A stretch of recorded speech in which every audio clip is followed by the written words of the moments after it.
ஜனவரியில் அடுத்த போய் இந்த காசு இன்னும் இப்போதைக்கு வரவே இல்லை. மார்க்கெட்டில் காசு வரல எங்களுக்கு சொன்னேன். ஏன்னா 3 மாதம் தான் காசு வராமல் இருக்குமா அவங்க கிட்ட. மருந்து காட்டில் அதே மாதிரி நம்மளுக்கு இன்னைக்கு நாள் கொடுக்குறான்னு சொன்னால் ஏற்றுக்கிறாங்களா?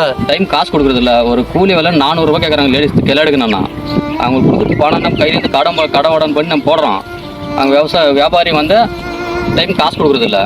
ரொம்ப கஷ்டப்பட்டு விவசாயம் பண்ணுறோம். புதினா விவசாயம் செய்யும் போது அதுக்கு உண்டான உரிய விலையை வந்து கொடுக்க மாட்டேன்றாங்க. ஏற்கனவே அறுத்துட்டு போன அந்த அறுவடையினோட காசும் இவங்க சரியாக கொடுக்கறது இல்லை. 200 ரூபாய் கொடுத்தாலும் அதை கரெக்டாக ஒரு 2 நாளில் கொடுத்தா அதை விட்டுட்டு அவங்க மாத கணக்காக 2 மாதம் 3 மாதம் வச்சுக்கிட்டு அதுவும் தராமல். என் புதினா இருக்கிற வியாபாரி வந்து எனக்கு வந்து கரெக்டாக காசு தந்துடுறாரு. 10 வியாபாரிக்காரங்க இருக்காங்கன்னா அதில் 2 பேர் மட்டும்தான் கரெக்டாக காசு தராங்க. இன்னும் இருக்கிற மீதி வியாபாரிங்க எல்லாம் ஏமாத்துறாங்க. நம்ம எல்லா விவசாயிகளும் நம்ம சூழ்நிலை இருக்கிற விவசாயிங்க எல்லாமே ஒன்றா சேர்ந்தாதான், இல்லைன்னா விவசாய நிலைமை துடி போட்டு தான் போகணும்.